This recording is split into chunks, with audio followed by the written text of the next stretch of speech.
requisite 6 minutes for giving everyone the full professor courtesy, and I think we'll begin now. Thank you. My name is Jennifer Davis Carey, and I'm Executive Director of the Worcester Education Collaborative. And thank you for being here at the second in our series of events taking a deep dive into the MCAS. Tonight's or this afternoon's event is a bit of a point counterpoint with two leaders in education in our state, Edith Bazile and Marty West. And let me turn things over now to Julia Kilgore, who's going to take us through today's program. Great, thank you, Jen. So yes, I'm Julia Kilgore. I am the Senior Deputy Director at the Worcester Education Collaborative. Worcester Education Collaborative was established in 2010 with a simple aim to advance excellence and equity in education for all Worcester Public School students. Our overarching goal is to drive transformational systemic change in education systems, and we accomplish that by serving as a catalyst for collective action efforts here in Worcester and across the state. We convene education stakeholders, and we champion systems change and policy change work. One of the main ways that we are doing this work is through the Worcester Education Equity Roundtable, which we convene. This is a coalition of organizations that have a vested interest in improving education across the city of Worcester. And they are working together to cultivate and strengthen our education ecosystem.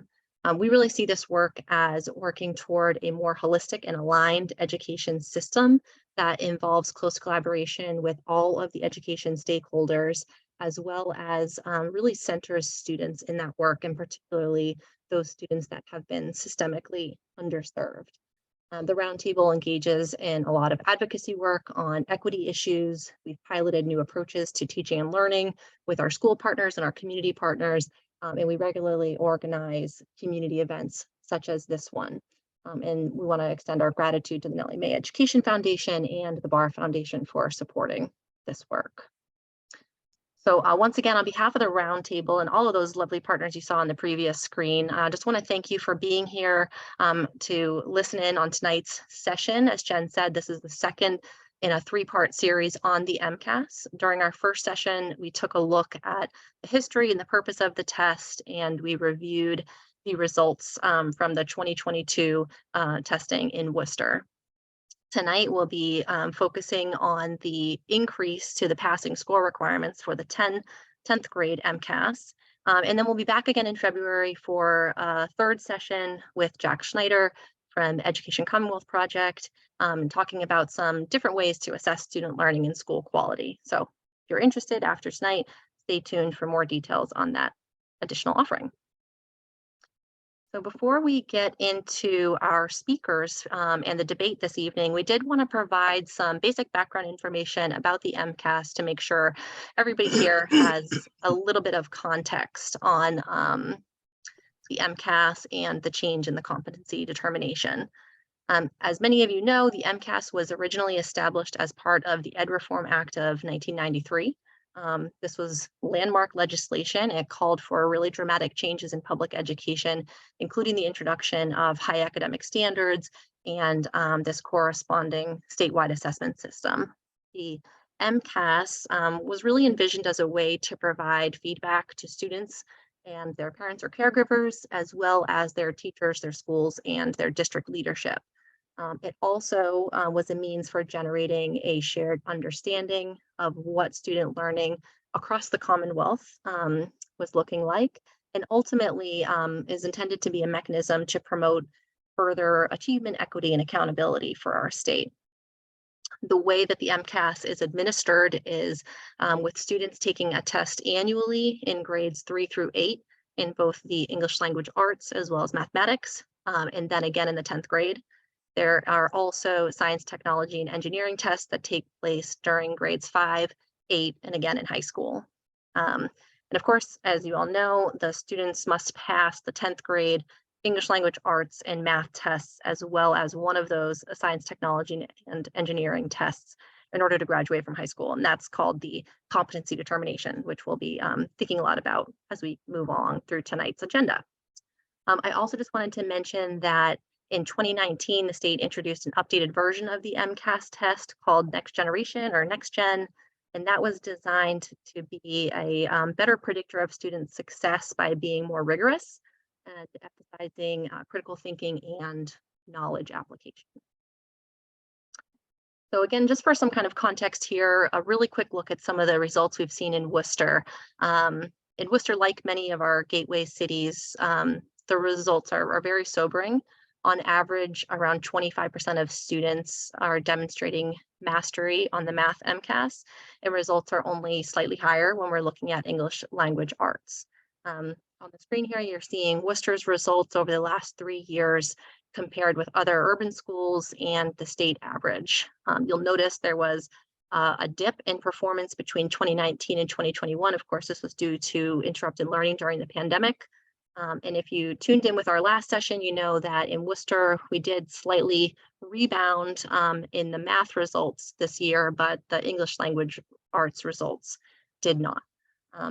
I also just wanted to say that, as many of you know, the results are not equal across student groups. Students with disabilities, English learners, Hispanic students, and low-income students in particular all face significant achievement gaps. And if you're interested in digging a little deeper into what those results look like in Worcester, definitely take a look at our recording from the first session where we talk much more about those achievement gaps and the differences across different student groups. All right, so a little more background in regards to the competency determination. As I mentioned, students need to pass the 10th grade English language arts and math and one of those science, technology, and engineering tests in order to graduate. But there are a few different pathways to meeting that graduation requirement. The first is to attain a passing score, and students can do that on their first try in the 10th grade, or there are options to retest throughout the 11th and 12th grade as well. Another option is to attain a preset lower score and then complete an education proficiency plan. And schools are actually required to create those for all students who don't pass on the first time. So those plans are created and they include a set of coursework as well as alternative assessment options for the students. Thirdly, you can file an appeal and meet certain eligibility requirements, such as meeting a 95% attendance threshold and participating in academic support, for example. There are about 1,000 appeals, give or take, each year that are submitted primarily for students with disabilities and English learners, and around 70% of the appeals that are filed each year are granted. And then lastly, for a small number of students with the most significant cognitive disabilities, there is an alternative portfolio style assessment called the MCAS Alt, which can be used, and currently about 1% of students are using that. So again, for a little bit more context here, we wanted to take a snapshot look at some of the results that we've seen in the past. So what we're looking at here are the percentage of students who pass the 10th grade English language arts MCAS by the number of attempts. So you'll see some students are passing on the first attempt, and then others are taking it up to 7 or more times. Something that you'll notice is that both the initial and the final pass rates are lower for a couple of our student subgroups, naming economically disadvantaged students, English learners, and students with disabilities. I also wanted to point out here that these are 2018 test results, and in this year, just under 1,500 students did not meet the graduation requirements in the English language arts MCAS testing, and the majority of them were students with disabilities.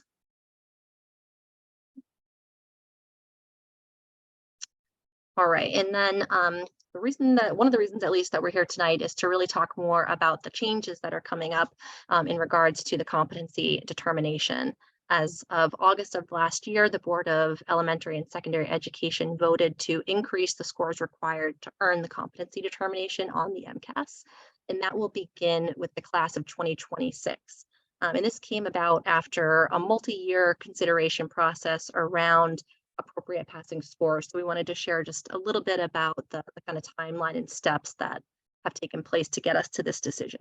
So here's a timeline of the events leading up to this. And the first thing you'll see here is that in February of 2018, the Board of Elementary and Secondary Education was looking ahead at the implementation of the new, more rigorous Next Gen test and decided to adopt interim standards for the classes of 2021 and 2022, so that the standards were essentially equivalent to those on the legacy test. And this meant that some students could score in the not meeting expectations category, but still earn their competency determination. So just taking a look at what that looks like, here we can see the 2018 legacy test results. We had about 91% of students either advanced or proficient. And then when we look at the results of the 2019 test using the Next Gen format, we have just 61% meeting or exceeding expectations. So as you can see, the new test is indeed far more rigorous as it was intended. And because of that, there was a decision to introduce those interim requirements for the classes of 21 and 22. And then of course, the pandemic happened. And at this time, the board voted to allow the classes of 2020 through 2022 to earn their competency determinations through a modified process, waiving MCAS. In September of 2021, they also decided to extend the interim competency determination standard to the classes of 2024 and 2025. So during the same time, there is also an advisory committee that is convening, and they're really considering how to align the cut scores with some of the achievement levels and expectations of the Next Gen tests. And ultimately, that committee did recommend that the scores be raised. So in April of 2022, there was, again, a discussion with the board regarding Commissioner Riley's proposed increases, and the board voted to send that out for public comment. We had a few months of public comment, and it came back in August of 2022 for further discussion, and ultimately the vote to increase the cut scores went through. So I will note at this point that we do have Dr. West, who is deeply involved in those processes as a member of the Board of Education, and he will likely share a little bit more about some of the rationale and the work that went into that. But for now, let's kind of just take another look at what those numbers look like. So here we have, for the classes of 2024 and 2025, the interim standards are in place. And then as of the class of 2026, that standard, the cut score is increasing to 486. And as of the class of 2031 and beyond, it increases again up to 500. I also want to point out here that these are the kind of predetermined scores where students are eligible to complete the education proficiency plan for both the classes of 2026 and 2031 and beyond here. And just another look at this, again, taking the 2019 result into consideration. So if we're looking at the cut score requirements for the classes of 2026 through 2030, against these 2019 results, you'll see that about half of the students that were in the partially meeting expectation category will actually pass outright with their scores, and the other half will be eligible for that education proficiency plan process. When we get to the class of 2031 and beyond, now we're looking at only students in these top two categories passing outright, and all students in this partially meeting expectations category being eligible for the education proficiency plan process. So what's the impact of that? Statewide, at this point, about 3,300 students who would have passed the MCAS on their first attempt will now need to retest or appeal in order to graduate with a diploma. We also got some data from Worcester Public Schools Office of Research and Accountability, and for Worcester students, it's a couple hundred that will be affected by this, and several student groups will be overrepresented: English learners, students with disabilities, Hispanic students, and low-income students as well. So that was some background. I hope it's helpful as we get into our next set of remarks. And what we're going to do next is jump into hearing a little bit from first Dr. West, who will speak in support of these changes. Then we'll hear from Edith Bazile, who opposes the changes. And then we'll have a great facilitated dialogue and debate between Edith and Dr. West, and we'll open it up for Q&A as well. So allow me to briefly introduce Dr. West. Dr. West is a professor and academic dean at the Harvard Graduate School of Education. He is also editor-in-chief of Education Next, which is a journal of research and opinion on education policy. And he's deputy director of the program on education policy and governance at the Harvard Kennedy School. Dr. West currently is a member of the Massachusetts Board of Elementary and Secondary Education, as well as the National Assessment Governing Board. So welcome, Dr. West. You clearly have a lot to offer on this particular subject, and really excited to hear from you. Thank you for being here. You can take it away. Julia, thanks so much for that introduction and for an exceptionally clear explanation of the changes that we're going to be talking about. I also want to say thank you to Jennifer and the entire Worcester Education Collaborative for the opportunity to be part of this event and this series. And thanks to Edith. It's an honor to get to engage in this conversation with someone whose work I respect so much. So I want to just briefly, so that we can get as quickly as possible into conversation with one another and all of you, just talk a little bit about the process and considerations that the board went through and took into account in making the recent decision to raise the passing standards on the 10th grade MCAS. So one question we get a lot is, why did you take this issue up at all? And why is there a level at which students are required to perform on the MCAS in order to receive a state-approved diploma? And one answer, if not an entirely satisfactory answer to that question, is that it's because it is the statutory responsibility of the Board of Elementary and Secondary Education under the Education Reform Act of 1993 to make that determination. That is, to set a level of achievement that students are required to demonstrate, what we call the competency determination, in order to receive a state-approved diploma. And the legislation actually says that that determination needs to be based entirely on students' performance on assessments that are aligned to the state's academic standards for what students know and should be able to do. So when we introduced the new MCAS, the next generation MCAS in 2019, we initially adopted an approach where we tried to sort of hold constant exactly the level of rigor across the two tests, the old legacy MCAS and the next gen MCAS. But really, with the adoption of those new tests, we had an opportunity and an obligation to look afresh at this question of what level of performance should be required.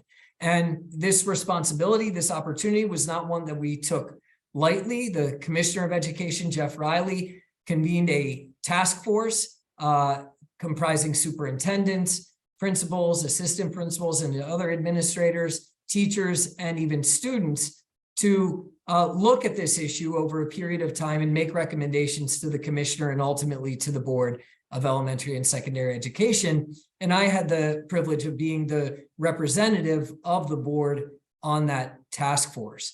And so what did that task force do? First, a bit about the scope of its work. We were focused obviously on making a recommendation with respect to the passing score that would be required, but we really stepped back and looked at the entire competency determination process, including the process by which students who don't meet that passing score can apply for appeals that would let them earn a diploma based on their performance in coursework or their development of a portfolio demonstrating their knowledge and skills, as well as what's known as the Education Proficiency Plan, or EPP, which is the requirement for students who don't quite meet a passing score, but nonetheless perform higher than the minimum required to even be eligible to receive a state-approved diploma. So we looked broadly at the entire competency determination system. In terms of the data that we looked at, or the evidence that we drew upon, in a really unique for me step in the process, we actually looked closely at students' actual work on the MCAS assessments, in particular the work of students who were receiving scores right around the interim cut scores, the passing scores that were being used to make the competency determination under the existing system. In particular, when we looked at English language arts, we really saw students who were struggling to string together sentences in a way that would allow them to communicate effectively throughout their lives. We also looked at a lot of data. So Massachusetts as a state has invested a lot in building up its administrative data systems. These now allow us to track individual students as they progress through our K-12 system and into post-secondary education and into careers. And one of the things we looked at was whether the MCAS was a reliable predictor of student success in the labor market. And when we looked at that, we saw very clear evidence that the MCAS, the 10th grade MCAS, is in fact a quite strong predictor of students' earnings later in their lives. And in addition, we saw that students who are performing at the level that was currently considered the passing score were really not on track to be earning a living wage in the state of Massachusetts as adults. And so MCAS scores matter. The level of expectations that were being set were not accurately telling families and the students themselves what they needed to hear, frankly, to realize that they were not on track to be successful in post-secondary education and eventually in their careers. And that was a concern because one of the other things that came through very clearly in the work that the task force did was that the competency determination and ultimately the high school diploma is widely interpreted by families and students as a signal that a student is ready for post-secondary success. And just we couldn't, as we looked at the data, feel comfortable with citizens in the Commonwealth relying on that signal. And then finally, we looked a little bit at the history of the competency determination policy and what happened when the MCAS graduation was first introduced in, I believe it was 2010. And at that time, there were projections of many, many more students not receiving a diploma. And actually, those predictions ended up not coming to fruition. And in fact, as this requirement was introduced, graduation rates in the Commonwealth continued to increase because of the way in which educators and students themselves responded to the increased expectations that were laid out to them. So that's a little bit about the evidence that our task force looked at. And I'll say that what I was especially pleased with is that that entire task force, very diverse group in terms of perspective and background, came to a consensus that the recommendation to Commissioner Riley should be to raise that, to raise the cut score. Now, we didn't come to a specific consensus on exactly how much to raise it or on what timetable. And I think there was probably some healthy disagreement among the task force members on those questions. But ultimately, what Commissioner Riley recommended to the board is that we raise the standards now, that is for the next class that was entering high school this summer, the graduating class of 2026. And that for the sort of the key threshold below which students would not be able to earn a competency determination with or without a education proficiency plan, that we raised that cut score by just 1 point in math, a very minor change, and by a more substantial 15 points in English language arts, such that the cut scores would require students to move out of the not meeting expectations category and into the partially meeting expectations category.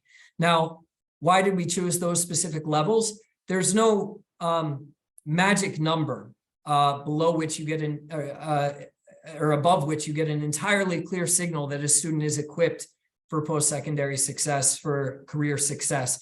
But those levels were levels that were set by panels of Massachusetts educators in the original standard setting process for the next gen MCAS as representing reasonable expectations in terms of mastery of the curriculum to be considered to be partially meeting expectations. So as Julia mentioned, as a result of that, about 3,300 more students are expected or projected not to receive a passing score on their first attempt at the 10th grade MCAS. That means they'll need to retest or appeal in order to meet the competency determination and eventually receive a state recognized diploma. And it's important to acknowledge that those students are disproportionately students of color, low income students, English learners, students with disabilities, and they're disproportionately in communities like Worcester and the Commonwealth's other large urban centers.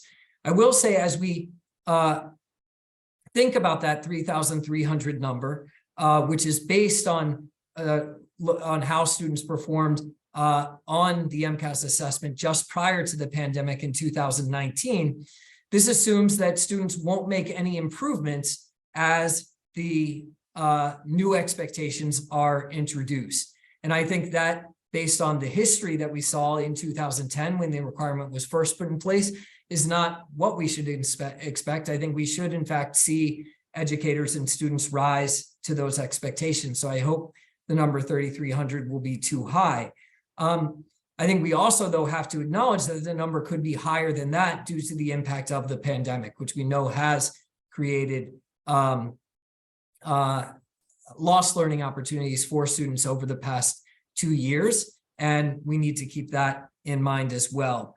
But our belief as the Board of Elementary and Secondary Education is that we are not doing any favors to the students that education policy most needs to serve by providing a misleading signal about their readiness, and that in fact that the best way we can serve those students is by setting clear expectations and then providing the supports that are needed to ensure that they will meet those expectations. I think I've already exceeded my 10 minutes, but I hope that we can return to the question of sort of how are other parts of the system going to need to change to make sure that this policy change that we have introduced has its intended consequences and avoids some of the unintended effects that you might be worried about. So let me stop there and say that I look forward to hearing Edith's perspective. Wonderful. Thank you, Dr. West.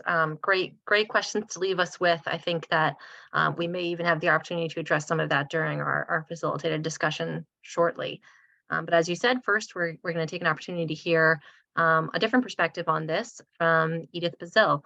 Edith is the founder of Black Advocates for Education Excellence, an organization that advocates for and provides professional development to ensure children receive high-quality educational experiences.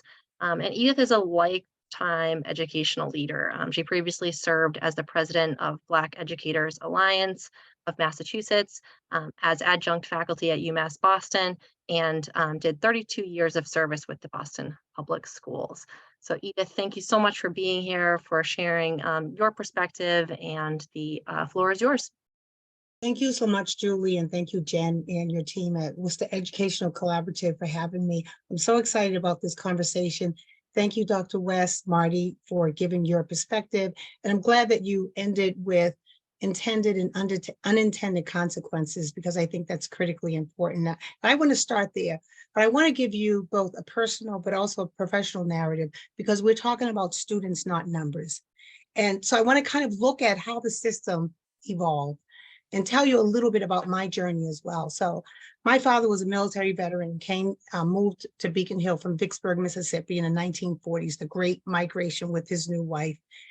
And at that time, he moved to Beacon Hill, which was a Black neighborhood, and saved money to buy a 3-family home in Roxbury. And in that home, our family size grew to 14 children. So I'm one of 14 children. We were very poor, but we were very proud. And when we entered Boston Public Schools, we saw a different reality from how we perceived ourselves at home. We were all in low-level classes. And by the time I got to high school, my teachers scoffed at my my college aspirations. I was placed in a work release program. So I headed to a job at Polaroid after school when other students went to work, and I graduated from the Burke High School. None of my 13 siblings were encouraged to go to college. Some of my brothers had reading challenges and were placed in special education, but instead of getting help in reading, they were placed in special education classes for students with emotional impairments, AKA behavioral challenges. They still did not get help with reading. My brothers, some of them were told, school is not for you, you should do something else. And so they left and didn't come back. Some had devastating results. And I believe strongly that special education is the bridge to the school to prison pipeline for many Black students. When I was in 7th grade at the Lewis Middle School, my teacher taught at a level where the students struggled most. Some of the boys who struggled with reading made the teacher decide to read to the entire class aloud. I could read. Meanwhile, these non-readers were in the back of the class playing something called the dozens. You may know what that is. They were telling jokes and they were really funny and they were more entertaining than the teacher. So the teacher was upset because they got more attention. Exasperated, my teacher assigned us to write a summary of the story he read, and I submitted an original piece of poetry. When I submitted my homework assignment, it was the first time that I had to stay after school with the boys who were playing the dozens. My teacher accused me of plagiarism because he couldn't believe that I wrote at such a high level. He tore my paper up in front of my face and gave me an F. He wasn't mean, but he had low expectations for me. As I got into high school, I begged my teachers to help me get into college to become a teacher, but they scoffed at my goal, and I was placed in the work-study program in a job at Polaroid because I typed 65 words a minute. I was the fastest typer in class. At 17, I was desperate and I launched my dream because I routinely stopped at Northeastern University from the Burke to Cambridge at Northeastern University. So I stopped there one day and I decided that that's the school I wanted to attend. I didn't know anything about college applications. I told my job at Polaroid, who offered me a full-time job, that, no, I'm going to college. Thank you so much. They held a big party for me, and that was that. When I went to Northeastern, I spent 7 hours hearing no as I went from office to office, desperate to get into this college. Around 4 o'clock, I saw a well-dressed Black gentleman exiting his office, and I literally cornered him, pleading for his help. His name was Dean Roland Latham. And he ended up being my hero that day. He listened to my story and gave me a chance, but there were conditions. I had to take remedial courses because I just wasn't prepared. I never took algebra. I only had mixed mathematics. So I had to take a calculus course at MIT. I went back to Polaroid and begged them to give me my job back. So I worked 9 to 5 and then went to classes from 6 to 8 in order to pursue my goal of going to college. I'll never forget that summer. I was trying to save my life. I ended up struggling in college, but I persisted because I wasn't willing to give up my dream. And I ended up on the dean's list, got my degree, and went back to Boston Public Schools to become the teacher that I did not have. Now, I found out as an educator that the same problems that I experienced as a student were exacerbated, and I could see the systems that did not work as an educator. What I saw was many hardworking teachers, but systems that had not changed. The district was utilizing whole language approaches and interventions like reading recovery that were ineffective. Special education enrollment was 22% when the national average was about 13%. Now it's about 21% in Boston Public Schools, where the national average is about 17%. I climbed up the ladder and became senior program director for professional development and special ed. And we offered teachers training and foundations, Project Read, Wilson's certification reading system, Sunday reading, Linda Mood Bell's LIPS programs. And these teachers came because they were trying to find a solution for their students. They came to professional development with no pay from 4 to 8 after teaching all day.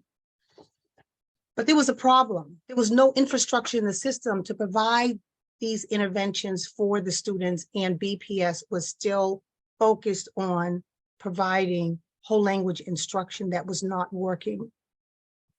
Certain schools like the Lion, the Elliott, and others created blocks for reading intervention, so those teachers were happy. But essentially what we did is we trained the next best new teachers for Newton, Brockton, Wellesley, and other districts because of the lack of infrastructure in Boston Public Schools. Highly resourced parents, however, litigated against the district, and they were able to get the services for their children, but Black and Brown, Black and Latino students did not have those resources.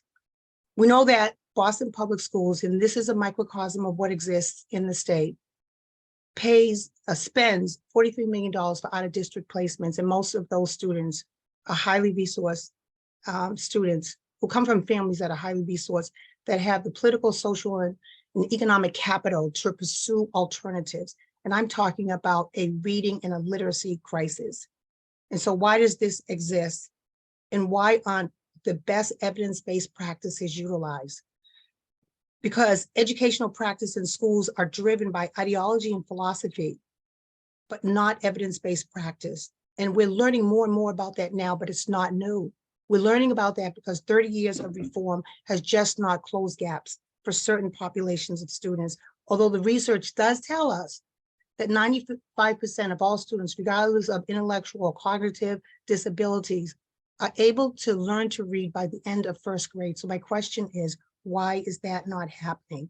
Right now, the MCAS scores in literacy in Boston shows results similar to Worcester. 70% of Black third graders are not reading fluently.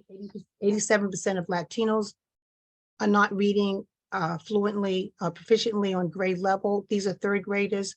And the cause is not dyslexia, because we know that that impacts about 20% of the population. So this is not a problem of disabilities. This is a problem of curriculum. It's specifically a problem of tier 1 curriculum that is evidence-based. We need science and research, but we need evidence-based practices that demonstrate that gaps can be closed. When MCAS came along, I was a teacher in the district and I was really excited. And I said, aha, we will never leave students behind again, because now there's an assessment system that is an accountability system. But what I learned is that this system did not mandate districts or even states to have legislation and policies and practices that use these evidence-based practices that we knew work, explicit, systematic reading instruction in tier 1 curriculum. And so districts were not required to do that, but students were required who were not taught to jump over the hurdles of MCAS. And so it wasn't an accountability, it was a system of punishment for students in that way. If I were given the MCAS, I would not be able to pass it when I was in school because I wasn't exposed to high-level curriculum. So we have to think about that. And when you talk about the 3,300 students, it's not, that 800 students are not going to pass. It is about one student. In my life, I impacted a lot of teachers because I was a teacher trainer for years and years at UMass Boston, but I also taught in the Boston Teacher Residency Program and in an in-district pathways program that trains teachers. And so we need to really think about the lives of the students and how it's impacted. According to the CDC, suicide in 2020 was the 3rd leading cause of death for youth ages 15 to 19. In 2 separate studies, different studies, that analyzed the suicide note of teenagers, 89% had some spelling mistakes that reflected dyslexia.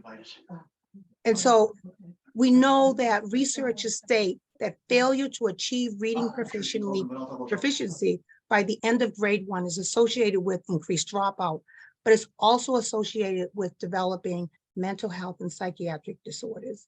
And so that explains to me why my brothers who were not reading and were frustrated were placed in classrooms for emotional impairment. The promise of the MCAS system was that it would be accountable for changing how students were educated. Students who look like me, students who came from poverty and attended schools like mine with limited and ineffective curriculum and ineffective pedagogy. You cannot be effective with pedagogy if you're not using evidence-based curriculum. While we have learned much about research, gaps have not been closed, and here's the reasons. School districts like Boston continue to have a two-track racialized segregated system with lower expectations for Black and Latino students. I can point to high-achieving schools within the districts, and they have lower populations of Black and Latino students. And I'm not talking about exam schools. There's underrepresentation of non-Black students in high-achieving schools, but there is overrepresentation of Black and Latino students in substantially separate special ed programs. That's not an accident. That's part of the assignment algorithms. It's called segregation. MCAS highlights the gaps by showing glaring differences in achievement, but it has done nothing over the years that it's been implemented to significantly change the fundamental reality of where the gaps lie and who is affected. Alfie Cohen said, he called it education by zip code. He showed how privileged students were provided with the resources, and we have no gaps. And so MCAS does create a trajectory of improvement for those populations, but what about those students for whom it has not worked? Because if we really are talking about racial disparity, we have to look at those populations of students who are not getting the services that they are required. And so if you think about the curriculum that is implemented in Boston, it's been implemented for 10 years. Early literacy is not working because tier 1 curriculum is not evidence-based. And so I believe that MCAS has led districts to press the panic button of test prep while companies offered quick fix false solutions to declining scores. Meanwhile, Black and Latino students have become collateral damage to lackluster drill and kill test prep that has removed the joy of learning. And that's a real issue that we have to address. So should we throw out assessments? Absolutely not. Accountability is important. As a parent, as a student, as a grandmother of a child in BPS, I would like to know how our students are doing. But the question is, how can the state ensure that Black, Latino, multilingual learners and monolingual Black dialectical learners, as well as students with disabilities in public education, are no longer consistently left behind, are not in the system that blames and punishes them for the district's failure? I challenge you today, and by the way, I just want to interject that, yes, I applaud that, the relaxation of the standards. So, and we saw more students graduate, so that was a good thing. But going in the opposite direction by raising standards is cruel and unusual punishment in light of the current reality in classrooms. I challenge you to spend a day at Boston's McKinley Schools, a school for in-district students. It's a public day school for students with disabilities, where there is no gym, no cafeteria, no library, no science lab, and a crumbling infrastructure with timeout rooms, metal detectors, where students are sitting in locked classrooms and surveilled by safety officers.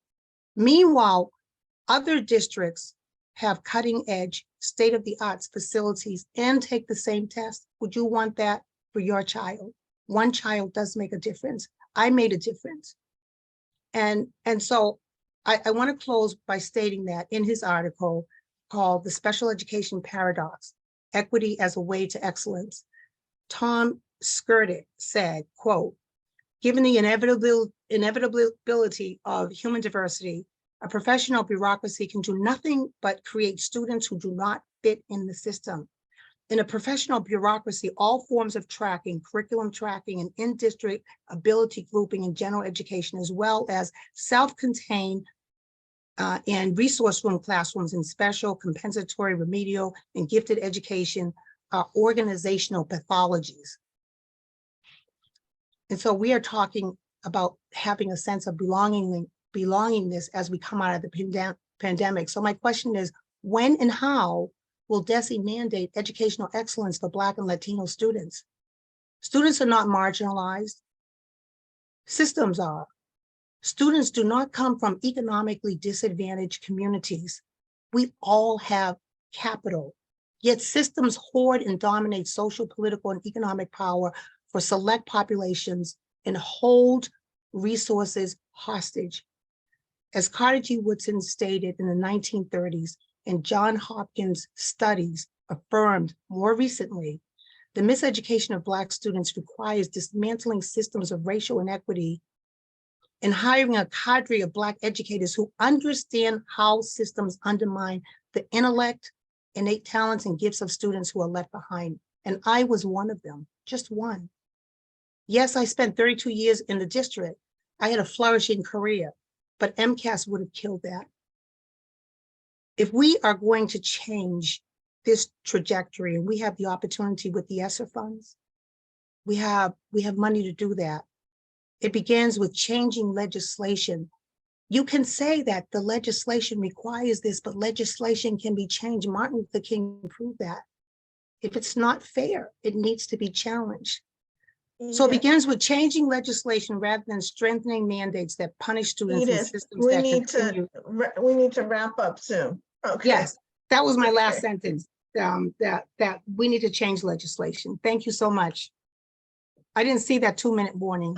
Sorry if I missed it. Time goes quick. Thank you so much, Edith. As we mentioned, we're going to get into a facilitated dialogue next, and I am actually going to hand the mic over to another member of the Worcester Education Collaborative team, Noe Medina. Noe is the facilitator for the roundtable that I spoke about earlier. And Noe has extensive experience in education policy and coalition organizing. He is the founder and principal of Education Policy Research, which is an independent consulting firm based in Boston. And much of his work has focused on equitable participatory evaluations of projects to improve education for communities of color and other marginalized and underserved populations, as well as working with organizations and coalitions involved in change efforts to advance racial equity and social justice. So Noe, thank you so much for being here to facilitate the discussion and debate, and the floor is yours.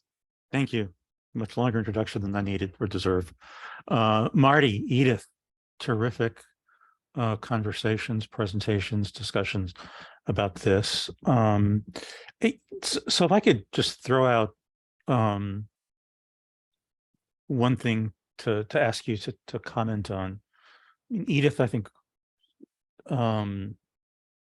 talked about the price that individual students pay when they could pay when they fail the MCAS. And that price may be greater barriers to success that she overcame. It may be never being able to overcome those barriers, as some of her siblings did. So what can we do? How can we avoid having individual students pay the price for this effort to improve overall student performance? Well, I think Edith laid out a compelling agenda. It's a long-term agenda, but it involves evidence-based instruction, especially in the early grades in reading, an area she emphasized in her remarks. It requires diversifying the teaching workforce in a way that benefits students of color. It requires many other changes that allow us to use resources to support students better. So I say all that in part to emphasize just how much of what Edith just shared, and to the extent that I'm aware, my colleagues on the board, we're very much committed to that same vision.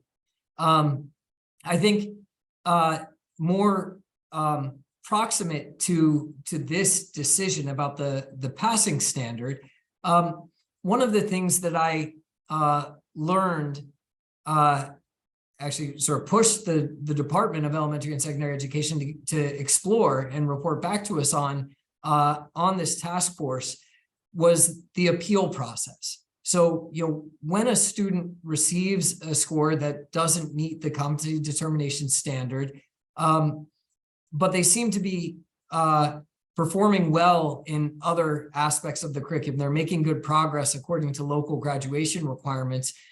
So what is the process that they need to go through? And it turns out that there's a lot of unevenness in awareness of that process and an implementation of that process from one district to another, from one school to another across the Commonwealth. And so one of the things that we're committed to as a board, as we implement this new requirement, is making sure that students are afforded all of the opportunities available to them under current policy in order to make sure that they are not denied the opportunity to avoid that, that potential additional barrier that you mentioned. At the end of the day, anytime you're raising a standard, there is a risk that fewer students will meet it, that there'll be an increase in the share that don't. We're concerned about that, but yet at its extreme, being concerned only about that is an argument against all standards altogether. And so we think we have an obligation to set out our standard according to our best available metric of the degree to which students are on track for success, and to then provide the supports and alternative systems to demonstrate readiness that will allow as many students as possible to succeed. Edith, would you like to comment on that? I'll try to be quick. So just like we are in the Zoom meeting, there are multiple ways to communicate. We can talk on the phone, we can meet in person, we can write text. There are multiple ways to demonstrate proficiency for students. I'll just give you a clear example because I just spoke with this parent a couple of days ago. So she said regarding the MCAS that she has a child with autism who's really good in math, and he does math through a mental process. So you ask him a question and he can solve that problem, but what he won't do is show his work because he doesn't see the need to it. So therefore, this student will, if he has to show his work, fail in that regard. But what I'm saying is that at a time when higher education and other school districts are moving away from a standardized means, and I want to challenge the piece that says comprehensive, because a comprehensive assessment system really includes how students are taught. Like we have an old saying in special education, if it wasn't caught, it wasn't taught. And so that lack of opportunity, that lack of exposure, that lack of the disparities that exist in terms of what students are taught, and having one methodology of demonstrating what they have learned and are able to do in a content area is a closed and limited process given the diversity of students. There are districts that colleges are moving away from standardized tools. They are using portfolio assessments, and they're allowing students to demonstrate through multiple intelligences that they can meet standards. And so I would challenge that there is only one way to demonstrate knowledge and ability. You look at, and then of course you have that racial piece where you had the Underground Railroad question with students who were asked to take the perspective of Ethel, the racist, and Black and brown students were traumatized by that. And it was because there wasn't an inclusion of, why that question should not be a question. So it's not a perfect system, and it's not even the best system, and we know that it needs to change. Let me just jump in, Noe, if it's all right with Go ahead. Yeah. one. I just want to endorse what Edith said about MCAS, despite the C not being a comprehensive assessment of what students know or their prospects for success, the degree to which they've been educated successfully. It is a limited tool. It assesses competency largely in basic literacy and basic numeracy. And students need much more than that in order to really earn a high school credential, in my view. And that's the role of local graduation requirements, local graduation standards. We, as the Board of Elementary and Secondary Education at the state level, have neither the authority nor the expertise needed to really lay out the full set of requirements that students should be asked to complete in order to receive a high school diploma. And so that's why, our role is to set a minimum standard on one assessment system that does apply statewide, and then leave it to local districts in order to articulate exactly the full set of accomplishments that students need in order to graduate. So, May I make one other point? sure, Edith. So I think Samuel Patanzi said that schools are white spaces, and those who come from the middle class and have a Eurocentric view of thinking and mental models succeed. And so we have students who come with bodies of knowledge and funds of information that are not represented in these Eurocentric pedagogies that are primarily taught in schools and augmented with what they hope are culturally responsive pedagogies. But that hasn't happened. And so as our schools become browner and our population of students come in with these bodies of knowledge, we have to be able to tap into those resources in order to build schema. We have to access what they know so that we can build bridges to what we want them to demonstrate on these tests that are still designed with a lens of whiteness, regardless of what diversity you may have, because it's not, like you indicated, it's not a fail-safe process. It is geared towards those who come from white middle-class environments, and our students don't represent that. Both of you, building on what sort of Edith was talking about right there, I think both of you talked about the need for having authentic change, authentic education change, and the kinds of data-driven, evidence-based changes that have been proven to be successful, versus sort of simply test prep. How can we make that? How could the Board of Education help that happen? Because it doesn't seem like the change in the cut score is going to do that. It, as Edith said, it hasn't in the past. So what can the board do in terms of that at a state level to help more authentic change, as I think you both have said, occur? I'm eager to hear Edith's idea, so I didn't want to jump in right away. So Edith, I don't know if you want to go first. Sure. So I think that we need to have diversity in publishing. Yeah, let me just give you a clear example. So, education is like a picture for students. If you see a group photo, the first person you look for is yourself, right? How am I represented in this dynamic? And so as we emerge from the pandemic, we know that in 1721, an enslaved African created the first vaccine, the very first vaccine. And so why wasn't that taught in schools? We have to have aspirational curriculum that represents our students, but we also have to have educators who look like our students. Our students, Black and Latino students, do not become educators because of the experience they have. When you see someone as a child that you admire and you can look up to, you say, oh, wow, I want to do what that person is doing, but you cannot be what you don't see. We need representation in everything that has to do with education, including constructing this assessment system. And so that students feel that it's not unfair, that I don't have to take, I don't have to take someone else's perspective, that I'm represented. And so I didn't have Black teachers when I was in school, but I read about, when I went to my neighborhood library, I read Black Boy and I read aspirational texts, and my mentors were in books. And so we need to really get data from students who are in the gap. Often we have representation from students who are from communities that are privileged and are already successful, but we need to hear from those that are left behind. I would have liked my teachers to ask, because I had ideas. How would you like me to teach? What would make this instruction aspirational? What do you find engaging? What books do you like? And so we need that representation.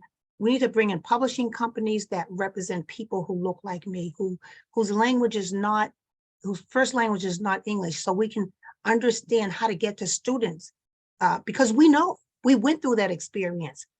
That's a lived experience. And so our voices are not heard. And so when you construct policies, that representation needs to be there. I hope that makes sense. Yeah, it certainly does. No, I wanted to go back to one aspect of your question, which was sort of the assumption that MCAS hasn't been effective in driving positive change in the Commonwealth. And I'd quibble with that a little bit. It certainly hasn't driven it to the extent that we all want and frankly need.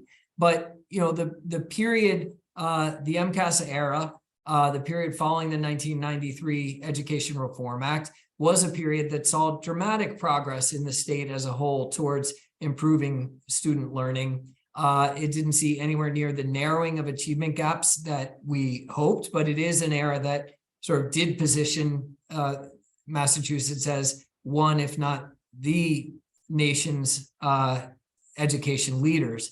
And but clearly we need to do more. We also have opportunity to do more with the Student Opportunity Act, which is in the process of increasing funding levels in the Commonwealth in districts like Worcester by a considerable amount. Edith just talked about the importance of curricula being more aspirational, speaking to the interests and perspectives of students of color in those communities. And I couldn't agree more. One of the challenges that we face as a state board is there's a very strong tradition of local control over curricular decision-making in Massachusetts. We've tried in recent years to create some mechanisms. One of them is called Curate, where teachers rate curricula based on its alignment to the state standards in order to try and improve the adoption of more effective programs, especially in areas like elementary literacy that Edith keeps alluding to, where we have really good evidence on the fact that some curricula are a lot better than others. And I think we need to be even more aggressive in trying to push good decision-making at the district level. We also have a major push at the state level to support districts in diversifying their educator workforces. There are all sorts of reasons that's a good idea, but it's something we're committed to.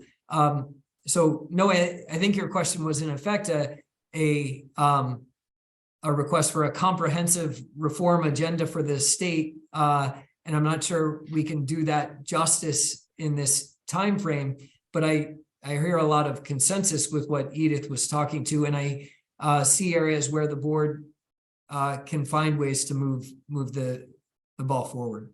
I want to move really quick. Go ahead, Edith. Really quick.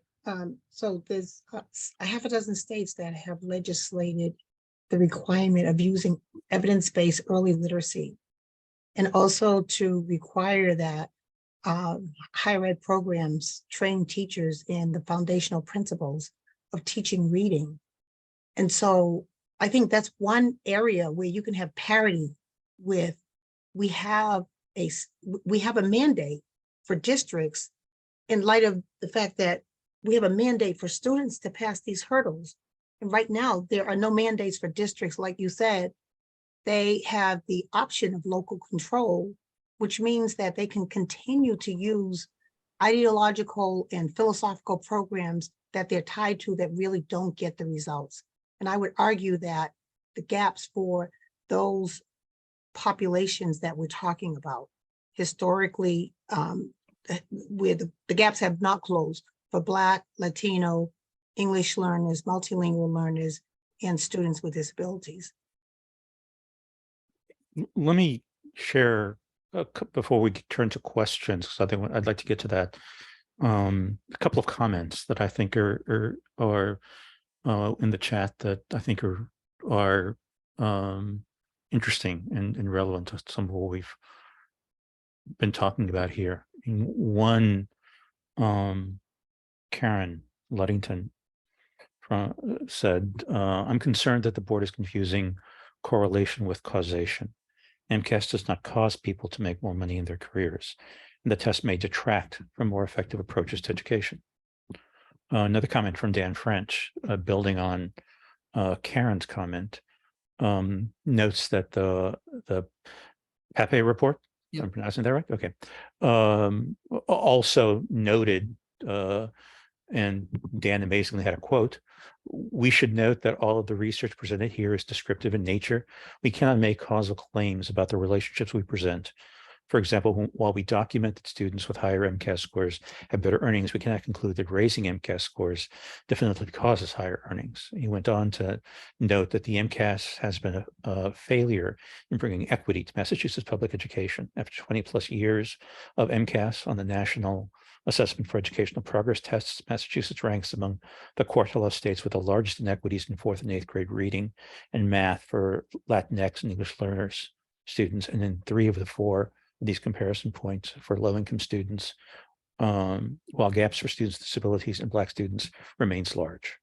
So I wanted to sort of share that information that some folks said. Can I speak to that, Noe? You certainly can. Is that okay? Yeah. So those are great points about the nature of the evidence that we had available to us as a task force and ultimately as the board. It is absolutely the case that we don't have the perfect experiment, which you couldn't really conduct in real life anyways, where you randomly assign someone to have a certain MCAS score and others to have the same MCAS score. So we are relying on correlations of one kind, but we tried to push the analysts who are working on this to find ways to help us assess the degree to which the knowledge and skills measured by the MCAS really were mattering for students' long-term success. So for example, we had them compare students who attended the same school, who had the exact same demographic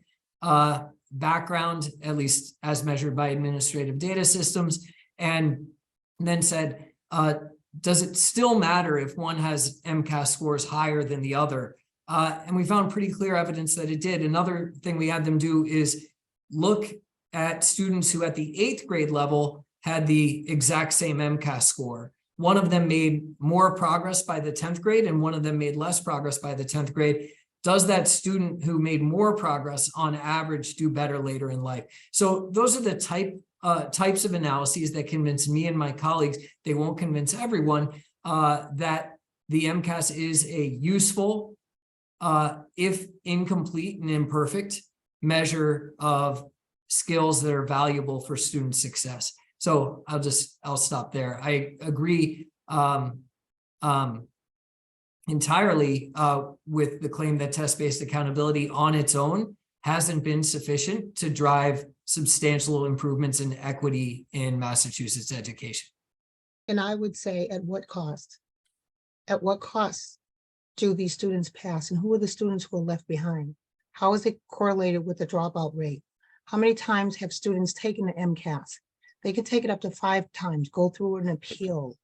They can continue to try. And those students who stay in that loop, you're measuring. But what about the students that are not, who give up, who say, I can't do it again, that I can't do this test again? So my question would be, at what cost, and how narrow is your pool that you are measuring? Because you're talking about, like in my case, I was resilient, and students should not have to be resilient against systems that don't work for them.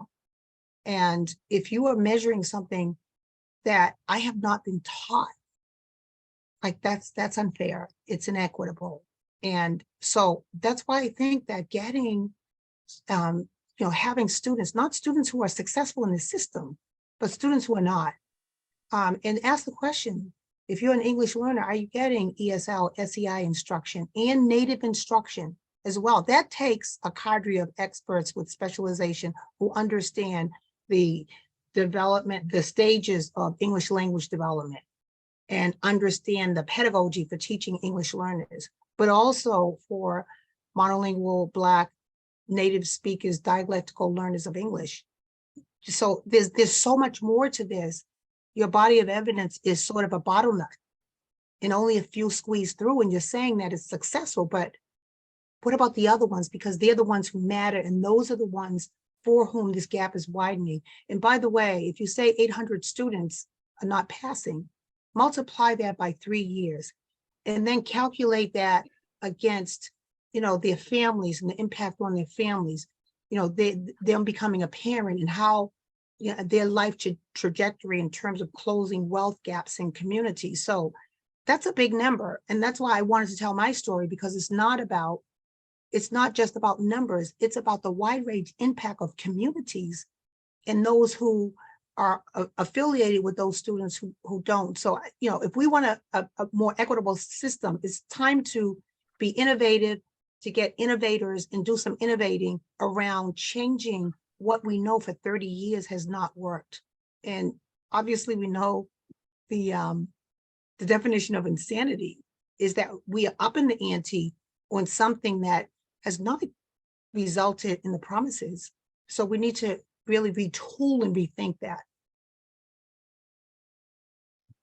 Could I invite a couple of audience people? I'm not try to see if I can get some questions from audience. Ashley Tiara Davis had a question. I wanted to invite her to ask. If you can unmute yourself and do that. Thank you. Thank you. And thank you, Dr. West and Edith, for your contribution so far. So I've been trying to wrap my mind more around the relationship between the MCAS data or any other data and the high school dropout rate. So what I put in the chat was, is there any data, an example potentially being a RD study design, suggesting that there is a correlation between non-passing MCAS scores, particularly on the first attempt, I want to emphasize that, and the high school dropout rates. And that was echoed by a few other people, but that's the question I want to center. Was it Ashley who asked that? Yeah. Yep. Get the name right. So, I mean, that you must be studying research design in graduate school somewhere, because that's a great idea. And it actually has been done. So the same research team led by John Pape at Brown University that did the analyses I was referring to a moment ago has done work that takes advantage of the fact that there's a big difference in scoring 1 point below versus just at the cutoff for receiving the competency determination, and tries to study the consequences of what happens as a result of that. Some of that work does show that there are differences in the likelihood of graduation between those just above and just below the cutoff. It's actually impossible to know for sure whether that's an effect of sort of passing being an encouragement to graduation or failing being a discouragement to graduation. But it does matter whether you just pass or just don't pass. And that's particularly the case for students of color and economically disadvantaged students. But the other thing that we know is that over the period when the graduation requirement was introduced in Massachusetts, we saw graduation rates overall continue to improve. And so if the only thing that were going on was that some students were being discouraged by a failing test grade from graduating, then graduation rates should have gone down. And so, my read of it is that the overall policy has not had a major effect, or if anything, has improved graduation rates, even if there is still this difference in what happens right at the passing cutoff. Thank you, Marty. Robert Hendricks, you had a comment and a question that I was hoping you could share, if hopefully you're still here. I am here, but I cannot talk. I'm picking up from school. I will, if you don't mind, then I'll read your comment and question for you. If that's okay. And good luck. So Robert noted that if MCAS shows even partially what students have learned, then their score is also a commentary on how well they were taught. What would be the impact if the scores did not prevent a student from graduating, but instead was used to evaluate the districts, schools, or teachers?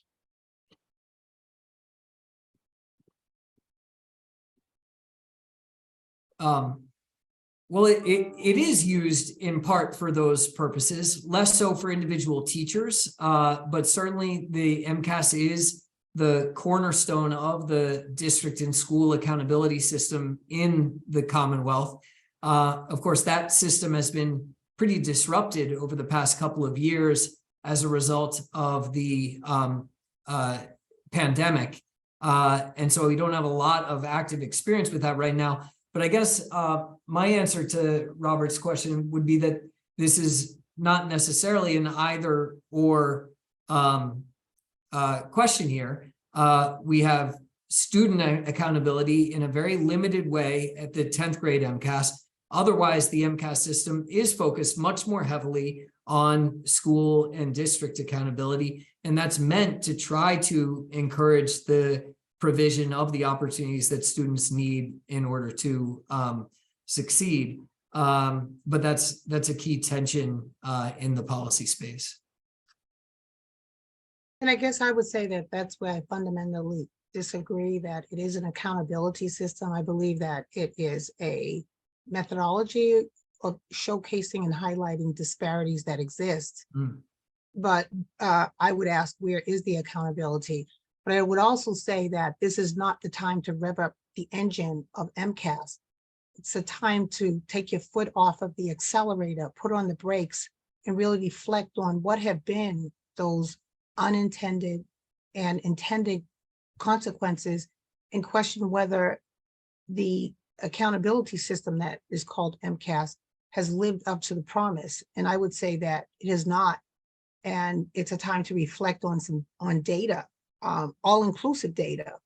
And that's where the details are in disaggregating the data. And I would argue also that it would showcase that the populations of students who have been behind continue to be behind. And so I don't believe that in an era where we see that evidence-based practices are not uniformly used in districts, particularly in urban districts and in gateway communities, that it's a time to look at how can we better serve and educate students that honors the dignity of their identities and the manner in which they learn best.